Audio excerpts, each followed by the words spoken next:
ദൈവ തിരുനാമത്തിന് മഹത്വം ഉണ്ടാകട്ടെ.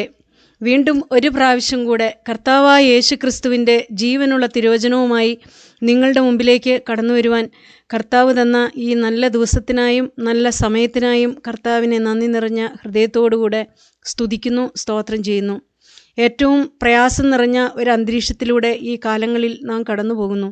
രോഗത്തിൻ്റെ വലിയൊരു ഭീതിയുടെ നടുവിൽ എന്ത് ചെയ്യുമെന്ന് ആശങ്കയിലായി ആണ്ടുപോകുന്ന ഒരു സമയങ്ങളിലൂടെ നാം കടന്നു പോവുകയാണല്ലോ. ചുറ്റുപാടുകളിലെല്ലാം അനേകരുടെ മരണത്തിൻ്റെ വാർത്തകൾ എല്ലാം നമ്മെ ഞെട്ടിപ്പിക്കുന്ന ഭീതിജനകമായ സംഭവങ്ങളുടെ നടുവിൽ നാം കടന്നു പോകുമ്പോൾ വാസ്തവത്തിൽ എന്തു ചെയ്യേണ്ടു എന്നറിയാതെ പകച്ചു നിൽക്കുന്ന ഒരു സമയത്തിലൂടെ നാം കടന്നു പോകുന്നു.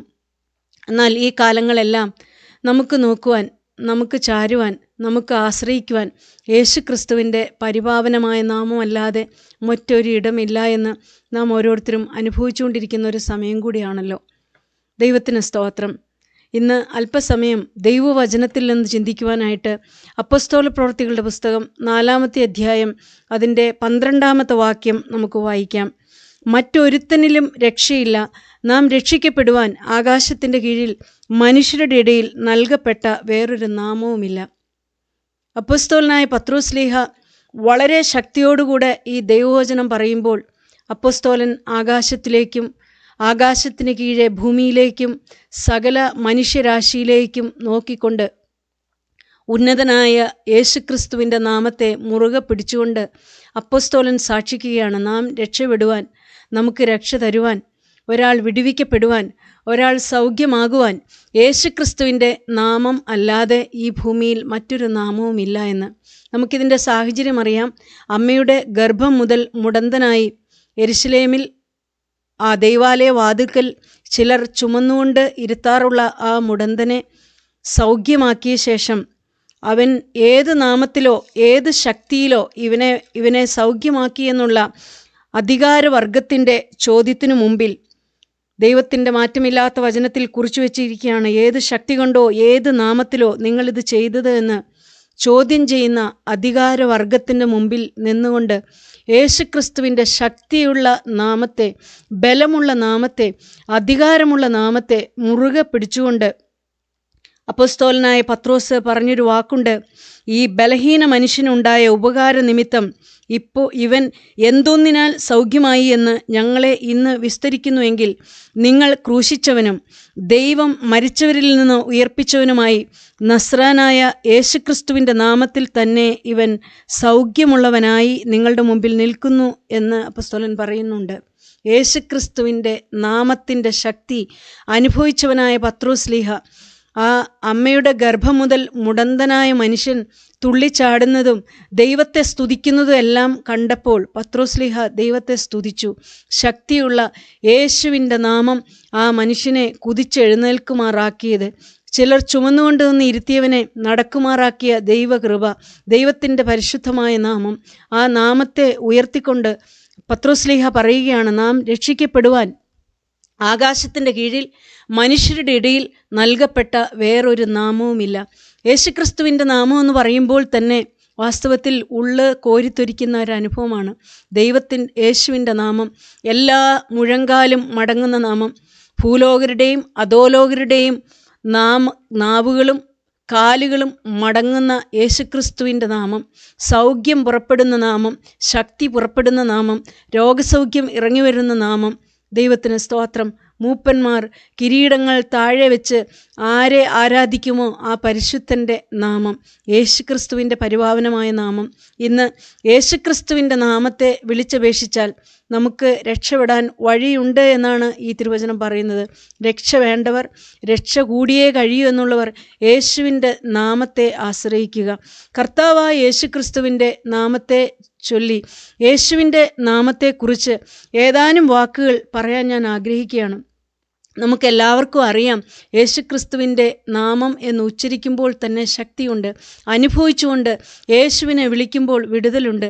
അനുഭവിച്ചുകൊണ്ട് യേശുവിൻ്റെ നാമം വിളിച്ചപേക്ഷിക്കുന്നവന് സൗഖ്യമുണ്ട്, ആശ്വാസമുണ്ട്, സമാധാനമുണ്ട്. നാം ഓരോരുത്തരും അനുഭവിച്ചവരാണ്. ദൈവത്തിന് മഹത്വം. ഇന്ന് നാം അനുഭവിക്കുന്ന ഒരു യാഥാർത്ഥ്യമാണ്. എന്നാൽ ഈ തിരുവചനത്തിൽ യേശുക്രിസ്തുവിൻ്റെ നാമത്തെ വിളിച്ചപേക്ഷിക്കുന്നവന് ലഭിക്കുന്ന 3 അനുഗ്രഹങ്ങളെക്കുറിച്ച് പറയാൻ ഞാൻ ആഗ്രഹിക്കുകയാണ്. നമുക്ക് വായിക്കാം. സങ്കീർത്തനങ്ങൾ 142 സങ്കീർത്തനം അതിൻ്റെ 18 വാക്യത്തിൽ നാം ഇങ്ങനെ വായിക്കുന്നു: യഹോവ തന്നെ വിളിച്ചപേക്ഷിക്കുന്ന ഏവർക്കും, സത്യമായി തന്നെ വിളിച്ചപേക്ഷിക്കുന്ന ഏവർക്കും സമീപസ്ഥനാകുന്നു. ദൈവത്തിൻ്റെ പരിശുദ്ധമായ വചനത്തിൽ, മാറ്റമില്ലാത്ത ഈ സത്യവചനത്തിൽ കുറിച്ചു വച്ചിരിക്കുന്ന ഈ വാക്യം നമ്മുടെ അനേകരുടെ ഹൃദയത്തെ അത്യാവശ്യ ഘട്ടങ്ങളിൽ തൊട്ടിട്ടുള്ള ഒരു വചനമാണ്. യഹോവ തന്നെ വിളിച്ചപേക്ഷിക്കുന്ന ഏവർക്കും, സത്യമായി തന്നെ വിളിച്ചപേക്ഷിക്കുന്ന ഏവർക്കും സമീപസ്ഥനാകുന്നു. സമീപസ്ഥമായ യേശുക്രിസ്തുവിൻ്റെ നാമം, വിളിച്ചാൽ ഓടി വരുന്ന യേശുവിൻ്റെ നാമം. ഞാൻ ഇന്നത് പറയുമ്പോൾ അനുഭവിച്ചുകൊണ്ട് പറയും, വിളിച്ചാൽ അടുത്തു വരുന്ന നാമം. ഒരിക്കലും ദൂരസ്ഥനായി നിൽക്കാതെ സമീപസ്ഥനായി നിൽക്കുന്ന ക്രിസ്തുവിൻ്റെ നാമം. അതുകൊണ്ട് സങ്കീർത്തനക്കാരൻ പറഞ്ഞു, തന്നെ വിളിച്ചപേക്ഷിക്കുന്ന ഏവർക്കും അവൻ സമീപസ്ഥനായ ദൈവമാണെന്ന്. കഴിഞ്ഞ ആഴ്ച നമ്മൾ ചിന്തിച്ചു, ദാവീദ് ഗുഹയിൽ ഉറക്കെ നിലവിളിക്കുമ്പോൾ അടുത്ത് അനുഭവപ്പെട്ട യേശുക്രിസ്തുവിൻ്റെ പരിപാവനമായ സാന്നിധ്യം, ദൈവത്തിൻ്റെ നിറഞ്ഞ സാന്നിധ്യം. ഇവിടെ ദാവീദ് തന്നെ അനുഭവിച്ചുകൊണ്ട് പറയുകയാണ്, സത്യമായി തന്നെ വിളിച്ചപേക്ഷിക്കുന്ന ഏവർക്കും സമീപസ്ഥമായ യേശുവിൻ്റെ നാമം. ഈ കാലങ്ങളിൽ, ഈ അതിവേദനാജനകമായ അനുഭവങ്ങളിലൂടെ ഈ കാലങ്ങളിൽ നാം ഓരോരുത്തരും കടന്നു പോകുമ്പോൾ നമുക്കറിയാം, വിളിച്ചാൽ വിടുവിക്കുന്ന ഒരു നാമമുണ്ട്. നോക്കിയാൽ വിളിച്ചാൽ ഉയർത്തുന്ന ഒരു നാമമുണ്ട്. നിന്ന മാറ്റുന്ന നാമം, കണ്ണുനീര് തുടയ്ക്കുന്ന ആ നാമം. ആ നാമത്തെക്കുറിച്ച് പറയുമ്പോൾ നമുക്ക് ഓരോരുത്തർക്കും ഉള്ളു കോരിത്തരിച്ചുകൊണ്ട് ഓർക്കാനുണ്ട്. ഈ സങ്കടത്തിൻ്റെ കാലങ്ങളിൽ, ഈ മാറാവ്യാധികളുടെ നടുവിൽ ഭീതിയും ആശങ്കയും പേറി നാം ഇരിക്കുമ്പോൾ ദൈവവചനം പറയുന്നു, യഹോവ സത്യമായി തന്നെ വിളിച്ചപേക്ഷിക്കുന്ന ഏവർക്കും സമീപസ്ഥനാകുന്നുവെന്ന്. 147 സങ്കീർത്തനം 13 വാക്യത്തിൽ നാം ഇങ്ങനെയാണ് വായിക്കുന്നത്. അതിൻ്റെ 13 വാക്യം: അവൻ നിൻ്റെ വാതിലുകളുടെ ഓടാമ്പലുകളെ ഉറപ്പിച്ച് നിൻ്റെ അകത്ത് നിൻ്റെ മക്കളെ അനുഗ്രഹിച്ചിരിക്കുന്നു. ദൈവത്തിന് സ്തോത്രം. ദൈവത്തിൻ്റെ വചനത്തിൽ 11 വാക്യത്തിൽ നാം വായിക്കുന്നുണ്ട്, തന്നെ ഭയപ്പെടുകയും തൻ്റെ ദയയിൽ പ്രത്യാശ വയ്ക്കുകയും ചെയ്യുന്നവരിൽ യഹോവ പ്രസാദിക്കുന്നു. തീർച്ചയായും ഈ നാമത്തെ ഭയപ്പെടുന്ന, ഈ നാമത്തെ അറിയുന്ന ആരും അത്യാവശ്യ ഘട്ടങ്ങളിൽ ഉറക്കെ വിളിച്ചു പോകും, എൻ്റെ ദൈവമേ, എൻ്റെ കഷ്ടകാലത്ത്, എൻ്റെ വേദനയുടെ സമയത്ത് എൻ്റെ അരികത്തേക്ക് ഒന്ന് വരണമേ എന്ന്. തിരുവചനത്തിൽ പറയുകയാണ്, വിളിച്ചാൽ ഈ നാമം അവന് അടുത്തു വരുന്ന നാമമാണ്. അതാണ് തിരുവചനത്തിൽ പറയുന്നത്, തന്നെ ഭയപ്പെടുകയും തൻ്റെ ദയയിൽ പ്രത്യാശ വയ്ക്കുകയും ചെയ്യുന്നവരിൽ യഹോവ പ്രസാദിക്കുന്നുവെന്ന്. ഇന്ന് ഈ വാക്കുകൾ കേൾക്കുമ്പോൾ നമുക്ക് ആശ വെച്ചുകൊണ്ട് യേശുവിൻ്റെ നാമത്തെ വിളിക്കാം. ആശ വെച്ചുകൊണ്ട് അവൻ്റെ ദയയിലേക്ക് നമുക്ക് നോക്കാം. അവൻ്റെ കരുണയിലേക്ക് നമുക്ക് ആശ വെച്ചുകൊണ്ട് നോക്കാം. തൻ്റെ ദയയിൽ പ്രത്യാശ വയ്ക്കുന്നവരിൽ പ്രീതിപ്പെടുന്നവനായ, പ്രസാദിക്കുന്നവനായ ജീവനുള്ള ദൈവം. ദൈവത്തിന് സ്തോത്രം. നാം വായിക്കുകയാണ്, ദയയിൽ പ്രത്യാശ വയ്ക്കുന്നവനോട് കരുണ കാണിക്കുന്ന സ്വർഗത്തിലെ ദൈവത്തിൻ്റെ പരിപാവനമായ നാമം. വിളിച്ചപേക്ഷിക്കുന്ന ഏവർക്കും സമീപസ്ഥനായി വരുന്ന ജീവനുള്ള ദൈവത്തിൻ്റെ നാമം. നാം വായിക്കുന്നു, ഒന്ന്, ഈ നാമം വിളിച്ചാൽ അത് തീ ഇറങ്ങുവാൻ തക്കവണ്ണം ശക്തമേറിയ നാമമാണ്. നാം വായിക്കുന്നുണ്ട്, 1 രാജാക്കന്മാരുടെ പുസ്തകം 19 അധ്യായത്തിലേക്ക് നാം കടന്നു വരുമ്പോൾ ഏലിയാവിൻ്റെ ഒറ്റയ്ക്കുള്ള നിലവിളി. 1 രാജാക്കന്മാരുടെ പുസ്തകം 19 അധ്യായം അതിൻ്റെ 36 37 വാക്യങ്ങൾ നമുക്ക് വായിക്കാം. 1 രാജാക്കന്മാരുടെ പുസ്തകം 19 അധ്യായം 36 37 വാക്യങ്ങൾ. ഭോജനയാഗം കഴിക്കുന്ന നേരമായപ്പോൾ ഏലിയ പ്രവാചകൻ അടുത്തു ചെന്ന്, അബ്രാഹാമിൻ്റെയും ഇസഹാക്കിൻ്റെയും ഇസ്രായേലിൻ്റെയും ദൈവമായ യഹോവേ, ഇസ്രായേലിൽ നീ ദൈവമെന്നും ഞാൻ നിൻ്റെ ദാസനെന്നും ഈ കാര്യങ്ങളൊക്കെയും ഞാൻ നിൻ്റെ കൽപ്പനപ്രകാരം ചെയ്തു എന്നും ഇന്ന് വെളിപ്പെട്ടു വരട്ടെ. യഹോവേ, എനിക്ക് ഉത്തരമരുളണമേ. നീ ദൈവം തന്നെ. യഹോവേ, നീ തങ്ങളുടെ ഹൃദയം വീണ്ടും തിരിച്ചു എന്ന് ഈ ജനം അറിയേണ്ടതിന് എനിക്ക് ഉത്തരമരുളണമേ എന്ന് പറഞ്ഞു. ദൈവവചനത്തിൽ പറയുകയാണ്, ഏലിയാവ് തനിയെ നിൽക്കുന്ന ആ കർമ്മേലിൻ്റെ കൊടുമുടി. അവിടേക്ക് നാം കടന്നു ചെല്ലുമ്പോൾ ഒരു ഭാഗത്ത് 2 സൈന്യം തമ്മിൽ ഏറ്റുമുട്ടുന്നു. 2 സൈന്യം കൂടി വന്നിരിക്കുന്ന ഒരു സ്ഥലം. വ്യത്യസ്തമായ അഭിപ്രായങ്ങൾ, വ്യത്യസ്തമായ ആശയഗതികളുള്ള 2 കൂട്ടം അവിടെ കാണാൻ സാധിക്കും കർമ്മേലിൻ്റെ മുകളിൽ.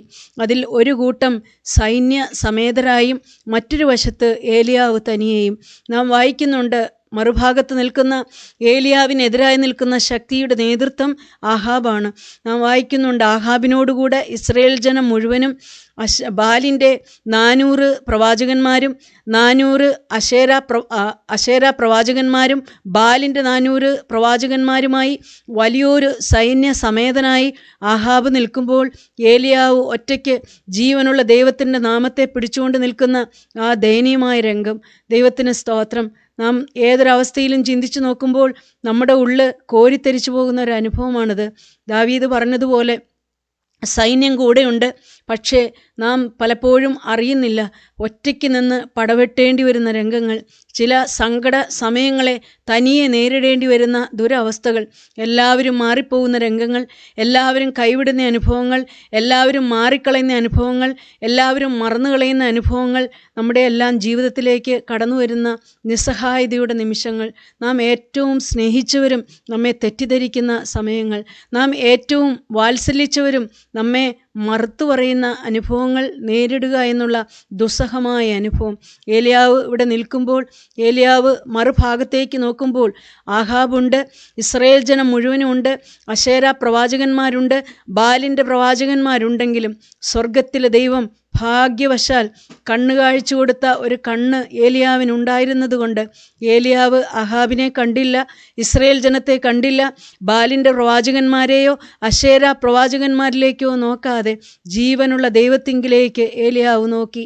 ഞാൻ പറയും, താൻ ദാഹാർത്തനായി വിശപ്പുള്ളവനായി കെരീത്തിൻ്റെ തോടിനരികത്തിരിക്കുമ്പോൾ ഒരു കാക്ക അയച്ച് തന്നെ പുലർത്തിയ ദൈവം, തന്നെ പോറ്റുവാൻ ഉത്തരവാദിത്വത്തോടുകൂടെ തൻ്റെ കാര്യം ഏറ്റെടുക്കുവാൻ, തൻ്റെ ബലഹീന അവസ്ഥകളിൽ ചാരത്തിരിക്കുവാൻ കരുണ കാണിച്ച ദൈവം, ഏലിയാവിൻ്റെ കണ്ണുകൾ ഒരുപക്ഷെ നിറഞ്ഞൊഴുകി കാണും. ഈ വലിയ സമൂഹത്തോടുകൂടെ ആഹാബ് നിൽക്കുമ്പോൾ ആ കെരീത്ത് തോട്ടിൻ്റെ ഏകാന്തതയിൽ ആ തോട്ടരികെ ജീവിച്ച കാലങ്ങൾ, അന്ന് സമയമാകുമ്പോൾ ഒരു കാക്ക അപ്പവും ഇറച്ചിയുമായി ഏലിയാവിൻ്റെ അരികത്തേക്ക് വരുന്നത്. പയ്യെ പയ്യെ തോട് വറ്റിയ സമയം വന്നു, വെള്ളത്തിൻ്റെ ഒഴുക്ക് നിന്നു, തോട് വറ്റിപ്പോയി. ദാഹം മാറ്റുവാൻ ഒരിറ്റ് ജലമില്ലാത്ത അവസ്ഥകളിലേക്ക് വരുമ്പോൾ കാക്കയുടെ വരവും നിലച്ച ഒരു സന്ദർഭം വന്നു. അന്നും ഏലിയാവ് പതറുന്നതിനു മുമ്പ്, ഏലിയാവിൻ്റെ കാലുകൾ ഇടറും മുമ്പ് സ്വർഗം ഏലിയാവിന് വേണ്ടി മറ്റൊരു വഴി തുറന്നു. ദൈവത്തിന് സ്തോത്രം. സ്വർഗത്തിലെ നിത്യനായ ദൈവത്തിനറിയാം, തൻ്റെ പൈതലിന് മുമ്പിൽ കെരീത്ത് വറ്റിയാലും കാക്കയുടെ വരവ് നിന്നാലും കാക്കയെയും കെരീത്തിനെയും ഒരുക്കിയവനായ ദൈവം തൻ്റെ മക്കൾക്ക് വേണ്ടി പുതുവഴികളെ കരുതുന്നവനാണെന്ന് ഏലിയാവ് അവിശ്വസിച്ചില്ല. സ്വർഗത്തിലെ ദൈവം ഏലിയാവിനോട് പറഞ്ഞു, ഞാൻ നിന്നെ പുലർത്തുവാൻ ഒരു വിധവയോട് കൽപ്പിച്ചിട്ടുണ്ട് എന്ന്. സാരഫാത്തിലെ വിധവയെ ഒരുക്കി കെരീത്തിൻ്റെയും കാക്കയുടെയും കേട് തീർത്തവനായ നിത്യനായ ദൈവം. ഞാൻ ഇതെല്ലാം പറയുമ്പോൾ നാം ഓരോരുത്തരും അനുഭവിച്ചിട്ടുണ്ട്. തൻ്റെ കുഞ്ഞുങ്ങളെ പുലർത്തുന്നവനായ ദൈവം, തൻ്റെ കുഞ്ഞുങ്ങളുടെ ആവശ്യങ്ങൾ അറിയുന്നവനായ ദൈവം, തൻ്റെ കുഞ്ഞുങ്ങൾ പാർക്കുന്നിടത്ത് ധാന്യവും വീഞ്ഞും വർദ്ധിപ്പിക്കുമാറാക്കുന്ന ജീവനുള്ള ദൈവം. ആ തിരുവചനത്തിൽ നാം വായിക്കുന്നത് പോലെ ധാന്യവും വീഞ്ഞും വർദ്ധിച്ചപ്പോൾ അവർക്കുണ്ടായതിലും അധികം സന്തോഷം തൻ്റെ മുഖത്തേക്ക് നോക്കുന്ന തൻ്റെ കുഞ്ഞുങ്ങൾക്ക് പകർന്നു കൊടുക്കുവാൻ ശക്തനായ ദൈവം ഏലിയാവ് അനുഭവിച്ചു. സാരഫാത്തിൽ ഒരു വിധവയെ സ്വർഗത്തിലെ ദൈവം തനിക്ക് വേണ്ടി കരുതിയത്, ഇതെല്ലാം ഏലിയാവിൻ്റെ ഹൃദയത്തിൽ കൂടെ ആ കർമ്മേലിൻ്റെ മുകളിൽ നിൽക്കുമ്പോൾ കടന്നുപോയോ?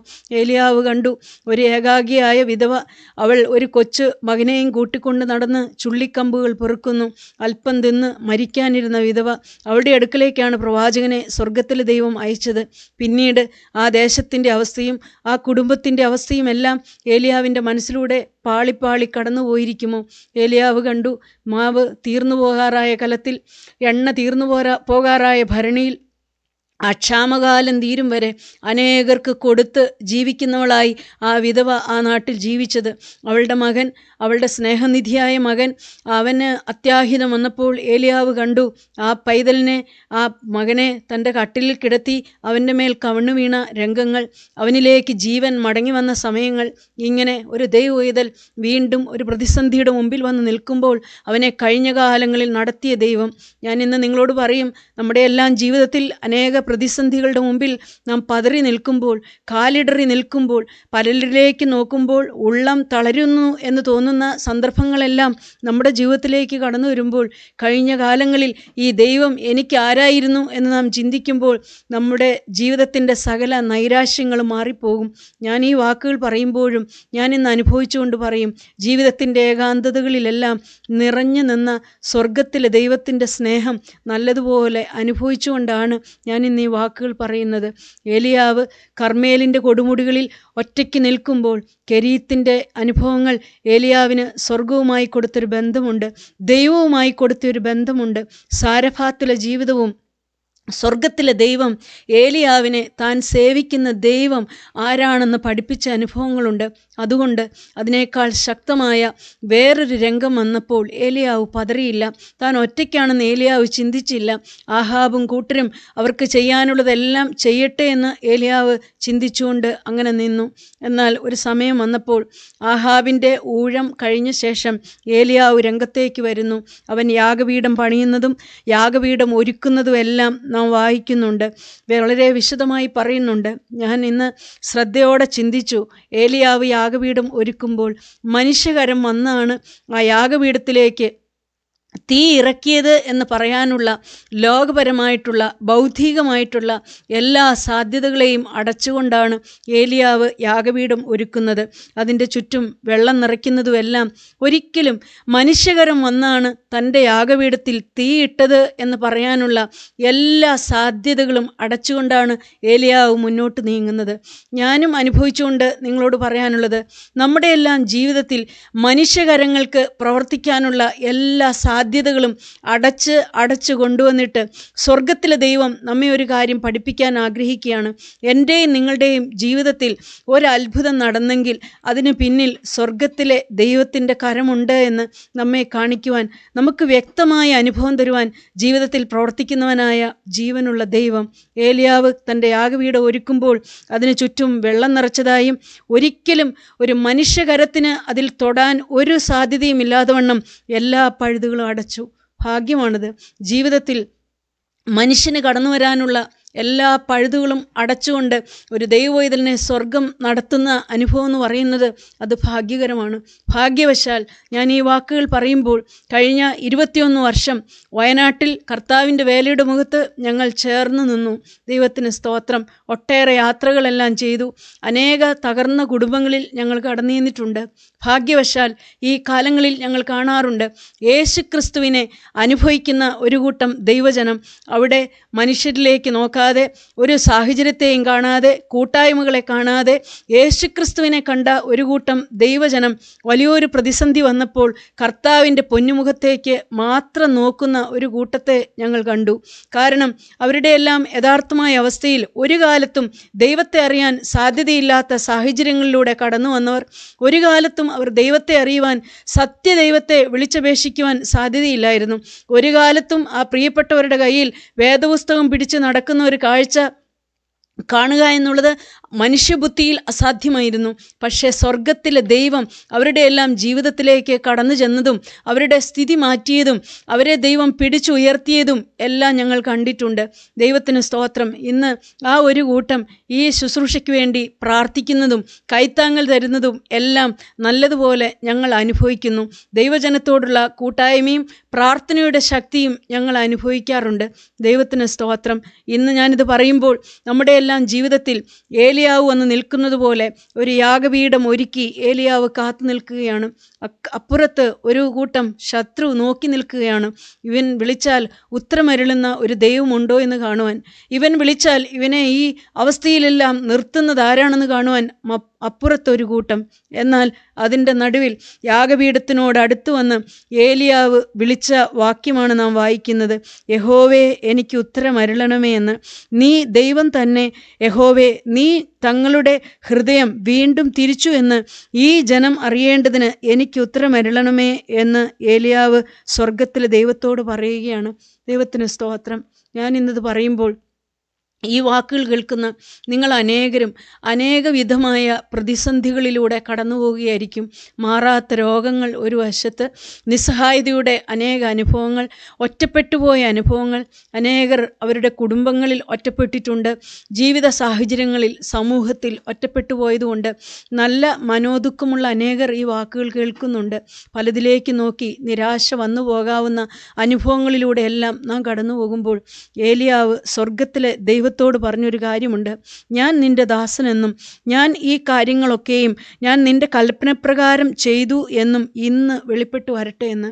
നാം ഒരു കാര്യം ഇന്ന് ആശയോടെ ദൈവത്തോട് പറയുക. കർത്താവെ, ഇന്ന് ഞങ്ങൾ നിൻ്റെ വേലയുടെ പേരിൽ ഇങ്ങനെ ഒരു നിലപാട് എടുക്കുന്നതിൻ്റെ പിന്നിൽ നിൻ്റെ ശക്തമേറിയ പ്രേരണയുണ്ടെന്നും കർത്താവെ, സ്വർഗത്തിലെ ദൈവത്തിൻ്റെ ഒരു പിന്താങ്ങൽ പിന്നിൽ നിന്നുണ്ട് എന്ന് ലോകം അറിയേണ്ടതിന് ഇതിന്ന് വെളിപ്പെട്ടു വരണമേ എന്ന് വേണമെങ്കിൽ ഞങ്ങൾക്കും പ്രാർത്ഥിക്കാം. പക്ഷേ ഞങ്ങൾ ആശയോടെ വിളിച്ചിറക്കിയവൻ്റെ മുഖത്തേക്ക് ഈ നല്ല വേല ഒരിക്കലും അർഹതയില്ലാത്ത ഞങ്ങളെ ഏൽപ്പിച്ച സ്വർഗത്തിലെ ദൈവത്തിൻ്റെ കണ്ണുകളിലേക്ക് ഈ കാലങ്ങളിൽ ഞങ്ങൾ നോക്കാറുണ്ട്. കാരണം കൂടെ കൂടെ പറയാറുള്ളതുപോലെ ചെറുപ്രായത്തിൽ കർത്താവായ യേശുവിൻ്റെ മഹത്വമുള്ള വേല ചെയ്യുവാൻ യാതൊരു അർഹതയും പാരമ്പര്യവുമില്ലാത്ത ഞങ്ങളെ കർത്താവ് വിളിച്ചു തിരഞ്ഞെടുത്തു. കർത്താവിൻ്റെ ബലമുള്ള മഹത്വമുള്ള വേല ചെയ്യുവാൻ കർത്താവ് ഞങ്ങളെ ആക്കി വെച്ചു. ഞാൻ അനുഭവിച്ചുകൊണ്ട് നിങ്ങളോട് പറയും, ഒരിക്കലും ദൈവവേലയുടെ മുഖത്ത് പണം ഞങ്ങളുടെ ഒരു ലക്ഷ്യമായിരുന്നില്ല. ഒരിക്കലും ദൈവവേല ചെയ്ത് പണം ഉണ്ടാകണമെന്നോ ഒന്നും ഞങ്ങളുടെ ലക്ഷ്യമായിരുന്നില്ല.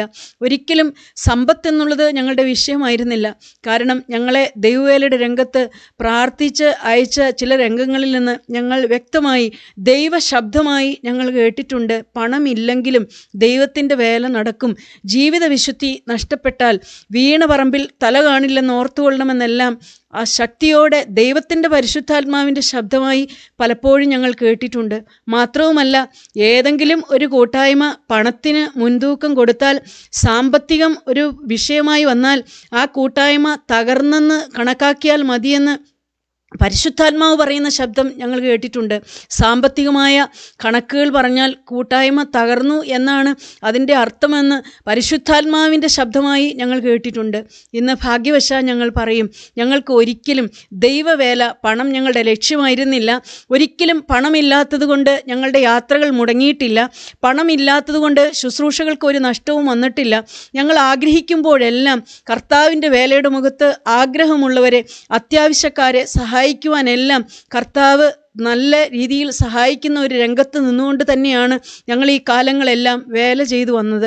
എന്നാൽ ഭാഗ്യവശാൽ ഇന്ന് ഞങ്ങൾ പറയും, ഇന്ന് ഞങ്ങളെ സ്വർഗം അതിമനോഹരമായി അത്ഭുതകരമായിട്ട് നടത്തുന്നു. ഇപ്പോഴും ഞങ്ങളുടെ മുമ്പിൽ ദൈവവേല ചെയ്യുക എന്നുള്ളത് പേരുണ്ടാകാനോ പ്രശസ്തി ഉണ്ടാകാനോ ആളാകാനോ പണം നേടാനോ ഒന്നുമല്ല. ദൈവത്തിന് സ്തോത്രം. എന്നാൽ ഞങ്ങൾക്കൊരേ ഒരു ആഗ്രഹമുണ്ട്.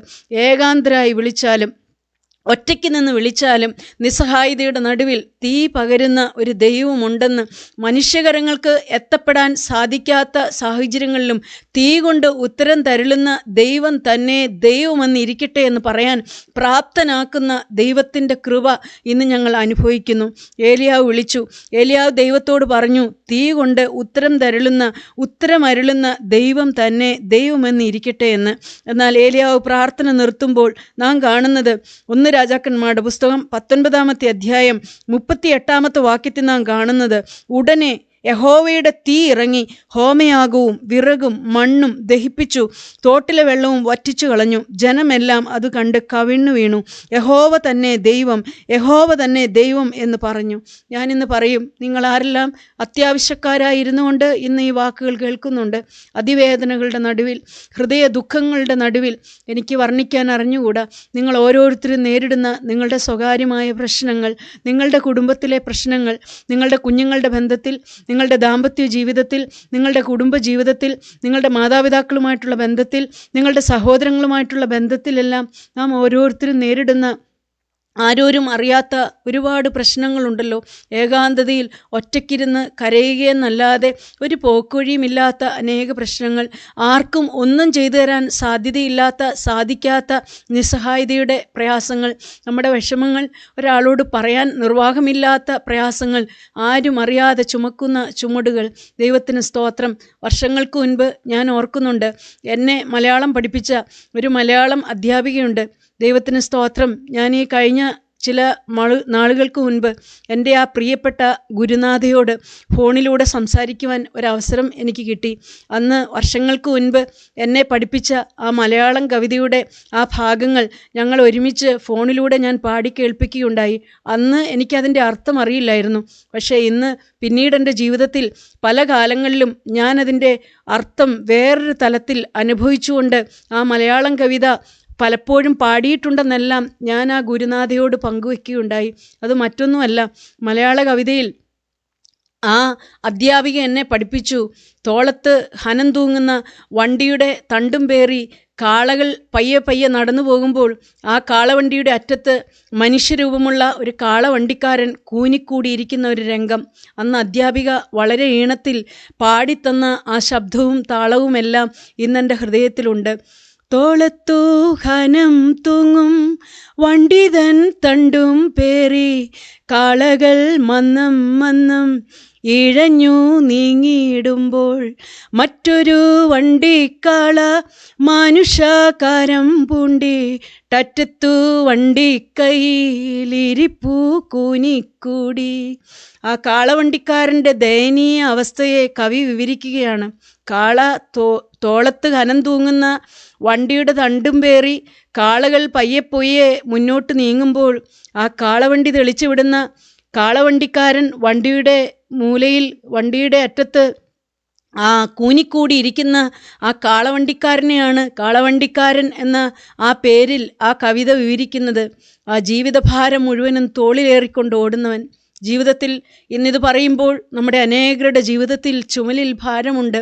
താങ്ങാനാവാത്ത ചുമടുകൾ, വഹിക്കാൻ അറിഞ്ഞുകൂടാത്ത ചുമടുകൾ, എങ്ങനെ ചുമന്നെത്തിക്കുമെന്ന് അറിയാത്ത ജീവിതഭാരങ്ങൾ, എങ്ങനെ അക്കരെ എത്തുമെന്ന് അറിയാത്ത, ഇതിനൊരറുതി എന്ത് എന്നറിയാത്ത, ഇതിൻ്റെ ഒരു അവസാനം എവിടെയെന്നറിയാത്ത ചുമടുവേറി തളരുന്നവർ. ദൈവത്തിന് മഹത്വം. എന്നാൽ ഞാനിത് പറയുമ്പോൾ ദൈവത്തിൻ്റെ വചനത്തിൽ പറയുന്നു, തീ കൊണ്ട് ഉത്തരമരുളുന്ന ഒരു ദൈവമുണ്ട്.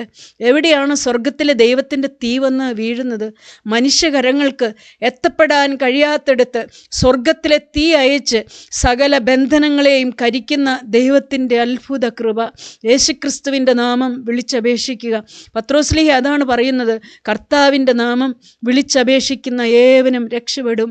ഇന്ന് തീരാവേദനയിലൂടെ, മറുപടിയില്ലാത്ത ചോദ്യങ്ങളുടെ മുമ്പിൽ, ഒരു നീക്കുപോക്കില്ലാത്ത പ്രതിസന്ധികളുടെയും പ്രശ്നങ്ങളുടെയും നടുവിലൂടെ കടന്നു പോകുന്ന ദൈവവൈതലെ, ഇന്ന് ദൈവത്തിൻ്റെ വചനത്തിൽ പറയും പോലെ നിങ്ങളുടെ ഭാരങ്ങളിലേക്ക് നോക്കിക്കൊണ്ട് നിങ്ങൾക്ക് ദൈവത്തോട് പറയാം, കർത്താവേ, നീ തന്നെ ദൈവമെന്ന്. ഞാൻ ജീവിക്കുന്ന ചുറ്റുപാടുകൾ കാണുവാൻ ഈ ഭാരത്തിലേക്ക് നിൻ്റെ തീ ഇറക്കണമേ എന്ന് ഏലിയാവ് പ്രാർത്ഥിച്ചു. ആ യാഗപീഠത്തിന്മേൽ സ്വർഗത്തിലെ തീ ഇറങ്ങി യാഗപീഠത്തെ ദഹിപ്പിച്ചു, യാഗവസ്തുവിനെ ദഹിപ്പിച്ചു, അതിൻ്റെ ചുറ്റുമുള്ള വെള്ളത്തെ ദഹിപ്പിച്ചു. ദൈവത്തിന് സ്തോത്രം. തുടർന്ന് നാം കാണുന്നുണ്ട്, ഏലിയാവ് തൻ്റെ ദാസനെ പറഞ്ഞയച്ചു. അവൻ ചെന്ന് നോക്കുമ്പോൾ അവൻ കാണുന്നൊരു കാഴ്ചയുണ്ട്. കർമ്മേൽ പർവ്വതത്തിൻ്റെ മുകളിൽ കയറി നിലത്ത് കുനിഞ്ഞ് മുഖം തൻ്റെ മുഴങ്കാലുകളുടെ നടുവിൽ വെച്ച് തൻ്റെ ബാല്യക്കാരനോട്, നീ ചെന്ന് കടലിന് നേരെ നോക്കുക എന്ന് പറഞ്ഞു. ഏലിയാവിൻ്റെ ബാല്യക്കാരൻ കണ്ട ഒരു കാഴ്ചയുണ്ട്, കൈപ്പത്തിയോളം മേഘം. ദൈവത്തിന് സ്തോത്രം. എനിക്കിന്നത് പറയുമ്പോൾ ആശയാണ്. വലിയൊന്നും കാണണ്ട, ആകാശം നിറയെ മേഘമൊന്നും കാണണ്ട. ദൈവത്തിൻ്റെ അത്ഭുതം നടക്കാൻ കൈപ്പത്തിയോളം മേഘം, കൈപ്പത്തിയോളം മേഘം. നമ്മുടെ വീട്ടിലെ പ്രശ്നങ്ങൾക്ക്, നാം ഒറ്റയ്ക്ക് നേരിടുന്ന പ്രശ്നങ്ങൾക്ക് എല്ലാം നടുവിൽ മുട്ടിൽ വീണ് കരയുന്ന ഒരു ദൈവവൈതലിന് വേണ്ടി കൈപ്പത്തിയോളം മേഘം ഒരുക്കുന്ന സ്വർഗം. ദൈവവൈതലെ, ഈ വാക്ക് കേൾക്കുമ്പോൾ നിൻ്റെ പ്രശ്നത്തിന് വേണ്ടി കൈപ്പത്തിയോളം മേഘം സ്വർഗം കരുതിയിട്ടുണ്ട്. ഇന്ന് കർത്താവ് പറയുന്നു, കൈപ്പത്തിയോളം മേഘമുണ്ട്.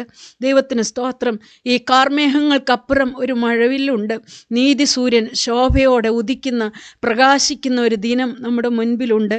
ഏലിയാവ് കർമ്മേലിൻ്റെ മുകളിൽ നിന്ന് തൻ്റെ അരകെട്ടി ദൈവത്തിന് സ്തോത്രം. ആഹാബിൻ്റെ രഥത്തിന് മുമ്പായി ഇസ്രായേലിൽ എത്തും വരെ ഏലിയാവ് ഓടി എന്ന് നാം വായിക്കുന്നുണ്ട്. ദൈവത്തിന് സ്തോത്രം. ഞാനിത് പറയുമ്പോൾ ഏലിയാവ് ഏകനായി നിന്ന് സ്വർഗത്തിലെ ദൈവത്തിൻ്റെ നാമം വിളിച്ചു. അവനെ നിന്ദിക്കുന്നവരുടെ നടുവിൽ മാനിക്കുന്ന ദൈവം, പരിഹസിക്കുന്നവരുടെ നടുവിൽ ഉയർത്തുന്ന ദൈവം, എല്ലാ തിന്മകളും കളവായി പറയുന്നവരുടെ നടുവിൽ ഉയർത്തുന്ന ദൈവം ഏലിയാവിന് തീ കൊണ്ട് ഉത്തരമരുളി. ഞങ്ങളിന്ന് കുടുംബമായി പറയും, സ്വർഗത്തിലെ ദൈവം തൻ്റെ വേലയ്ക്ക് വേണ്ടി വിളിച്ച് വേർതിരിച്ച ഒരു കുടുംബമാണ് ഞങ്ങളുടേത്.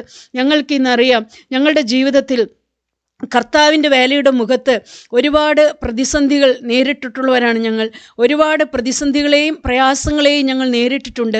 പക്ഷേ ഒരു കാര്യം ഞങ്ങളുടെ അനുഭവമാണ്, ഞങ്ങളുടെ ഓരോ കാര്യങ്ങൾ വരുമ്പോഴും അത് അപ്പോഴപ്പോൾ മുട്ടിന്മേലിരുന്നു കൊണ്ട് യേശുക്രിസ്തുവിനെ ഏൽപ്പിക്കുവാൻ കൃപയാൽ ദൈവം ഞങ്ങൾക്കൊരു ഭാഗ്യം തന്നു. ഏത് പ്രയാസങ്ങൾ വരുമ്പോഴും ആ കാര്യങ്ങളിലേക്ക് ഒന്നും നോക്കാതെ ഞങ്ങൾ യേശുവിൻ്റെ മുഖത്തേക്ക് നോക്കും. കർത്താവ് ഞങ്ങൾക്ക് എല്ലാറ്റിനും നീക്കുപോക്കുകൾ തന്ന് ഇന്നയോളം നടത്തി. ഞങ്ങൾക്കൊരു കാര്യം മനസ്സിലായി. കർത്താവ് ഞങ്ങളോട് പറഞ്ഞു തന്നു, നിങ്ങൾ എൻ്റെ കാര്യമാണ് നോക്കുന്നതെങ്കിൽ ഞാൻ നിങ്ങളുടെ കാര്യം നോക്കും. ദൈവത്തിന് സ്തോത്രം. ഇന്ന് ആ ഒരു ധൈര്യം കൃപയാൽ ദൈവം ഞങ്ങൾക്ക് തന്നിട്ടുണ്ട്. അതുകൊണ്ട് കർത്താവ് ഞങ്ങൾക്ക് കരുണ ചെയ്തിട്ട് തന്ന ഈ ശുശ്രൂഷയുടെ മുഖത്ത് ഞങ്ങൾക്ക് കൈത്താങ്ങലായി നിൽക്കുന്ന ദൈവമക്കളുണ്ട്.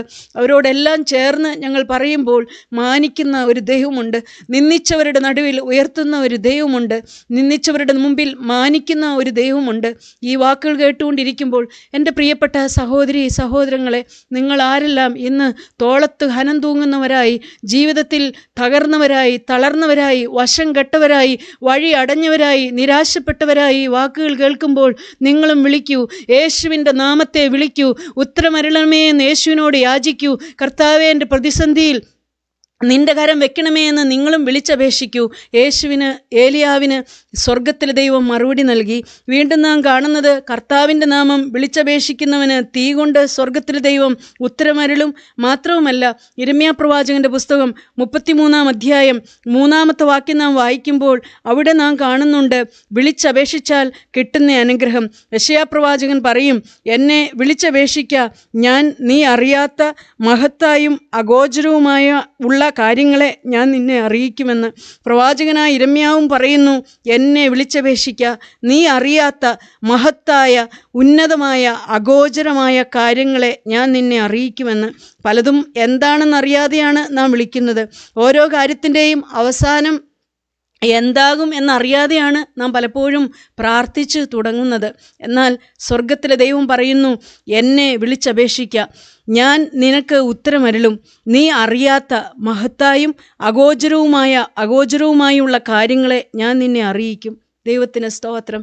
ഇന്ന് കർത്താവിൻ്റെ നാമത്തെ വിളിച്ചപേക്ഷിച്ചാൽ നാം അറിയാത്ത മഹത്തായ കാര്യങ്ങൾ, പൗലോസപ്പോസ്തലൻ പറയും, ദൈവം തന്നെ സ്നേഹിക്കുന്നവർക്ക് വേണ്ടി ഒരുക്കിയിട്ടുള്ളത് കണ്ണ് കണ്ടിട്ടില്ല, ചെവി കേട്ടിട്ടില്ല, ഒരു മനുഷ്യൻ്റെയും ഹൃദയത്തിൽ ചിന്തിച്ചിട്ട് പോലുമില്ലാത്ത കാര്യങ്ങൾ. ഞാനത് പറയുമ്പോൾ എനിക്കത് എങ്ങനെയാണ് വർണ്ണിക്കേണ്ടതെന്ന് അറിയുകയില്ല. നാളുകളായി സ്വർഗത്തിലെ ദൈവം തൻ്റെ വചനത്തിലൂടെ ഞങ്ങളോട് ഇടപെട്ടൊരു വചനമുണ്ട്. 31-ാം സങ്കീർത്തനത്തിലെ വാക്യം, തൻ്റെ ഭക്തന്മാർക്ക് വേണ്ടി നീ സംഗ്രഹിച്ചതും നിന്നിൽ ആശ്രയിക്കുന്നവർക്ക് വേണ്ടി മനുഷ്യപുത്രന്മാർ കാണുകെ നീ പ്രവർത്തിച്ചതുമായ നിന്റെ നന്മ എത്ര വലിയതാകുന്നു. നീ അവരെ മനുഷ്യരുടെ കൂട്ടുകെട്ടിൽ നിന്ന് വിടുവിച്ച് നിന്റെ സാന്നിധ്യത്തിൻ്റെ മറവിൽ മറയ്ക്കും. നാവുകളുടെ വക്കാണത്തിൽ നിന്ന് രക്ഷിച്ച് ഒരു കൂടാരത്തിനകത്ത് ഒളിപ്പിക്കും. ദൈവത്തിന് സ്തോത്രം.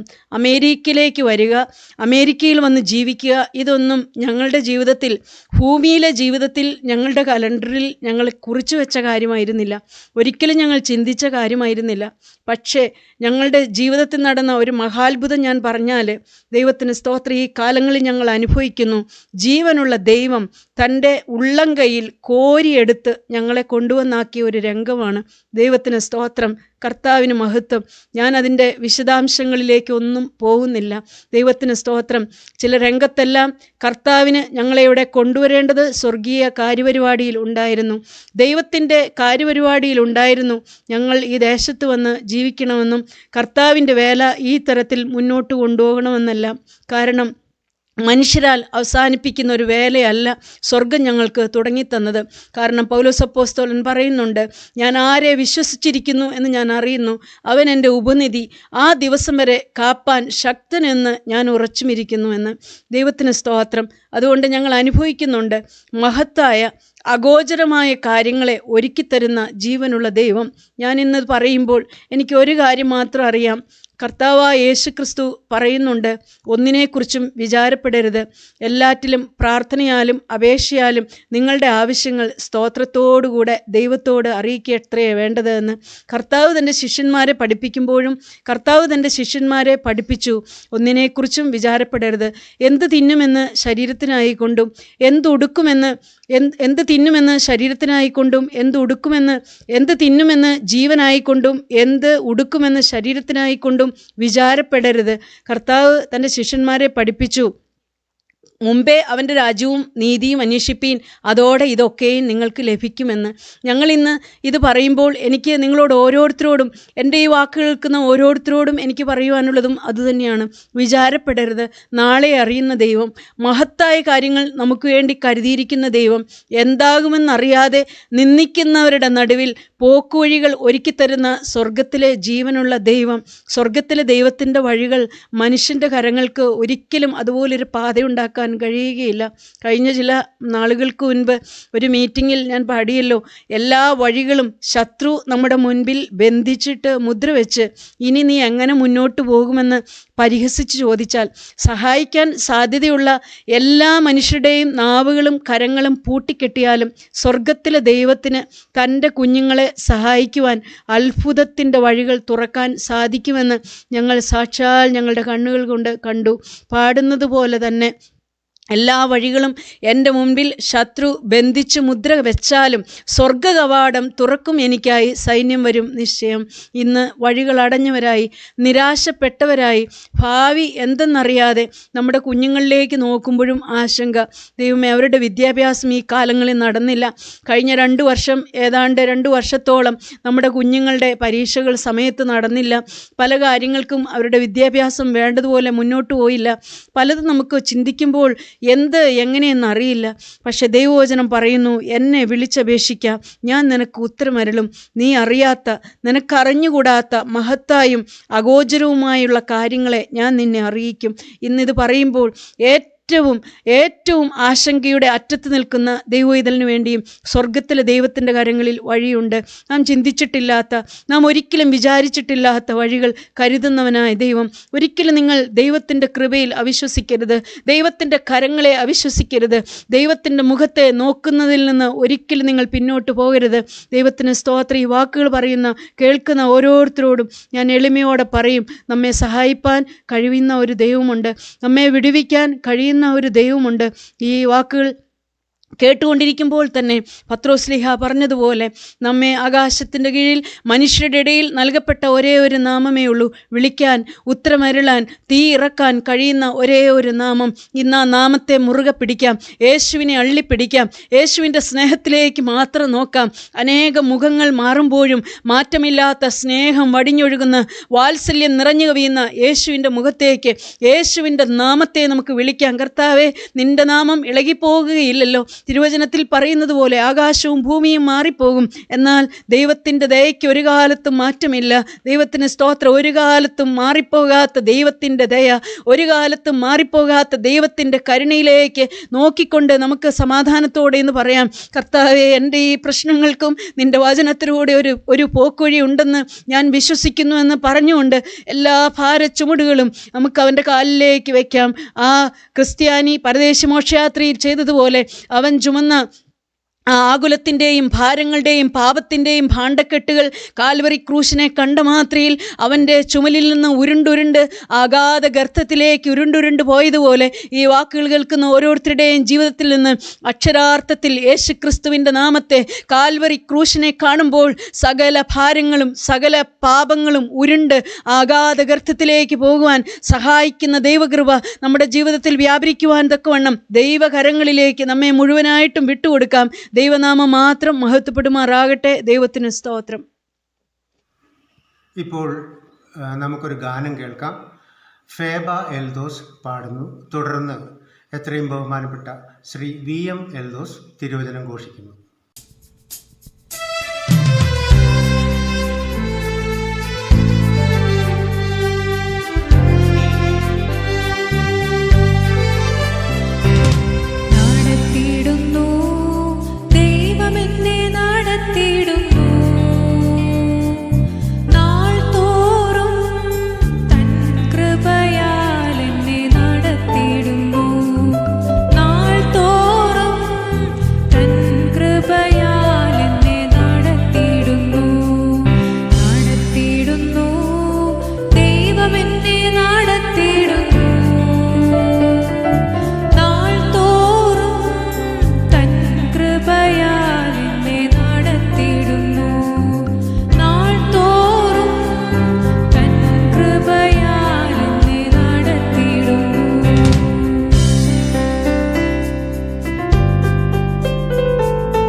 വേദനയാൽ കണ്ണുകൾ നിറഞ്ഞിടിലും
ദൈവ തിരുനാമം മഹത്വപ്പെടുമാറാകട്ടെ. കർത്താവായ യേശുക്രിസ്തുവിൻ്റെ പരിശുദ്ധമായ നാമത്തിൽ നിങ്ങൾക്കെല്ലാവർക്കും ഞങ്ങളുടെ സ്നേഹവന്ദനം വീണ്ടും അറിയിക്കുകയാണ്. ഏറെ ഭാരങ്ങളുടെയും പ്രയാസങ്ങളുടെയും ഭയത്തിൻ്റെയും രോഗത്തിൻ്റെ ക്ലേശങ്ങളുടെയും എല്ലാം നടുവിൽ ഭീതി പൂണ്ട് നാം ആയിരിക്കുന്നതായ ഈ അവസരത്തിൽ നമുക്ക് ആശ്വാസം നൽകുന്ന, വഴി പറഞ്ഞു തരുന്ന, ബലപ്പെടുത്തുന്ന, ക്ഷീണം മാറ്റുന്ന, വാട്ടം മാറ്റുന്ന, സൗഖ്യം പകരുന്ന ദൈവവചനത്തിൻ്റെ കീഴിലായിരിക്കാൻ ലഭിച്ച അവസരത്തെ ഓർത്ത് ദൈവത്തെ മഹത്വപ്പെടുത്തിക്കൊണ്ട് നിങ്ങളുടെ മുമ്പാകെ നിൽക്കുകയാണ്. വലിയ ഒരു ബാധ, കോവിഡ് ബാധ എന്ന പേരിൽ നമ്മെ കീഴടക്കിയിരിക്കുന്ന ഒരു കാലത്താണല്ലോ നാം ഇപ്പോൾ എത്തി നിൽക്കുന്നത്. ദൈവത്തോട് പ്രാർത്ഥിക്കുക, ദൈവസന്നിധിയിൽ നിലവിളിക്കുക, കരുണയ്ക്ക് വേണ്ടി ഉടയവനോട് യാചിക്കുക, അധികാരമുള്ളവനോട് യാചിക്കുക. അതല്ലേ നമുക്ക് കഴിയുകയുള്ളൂ.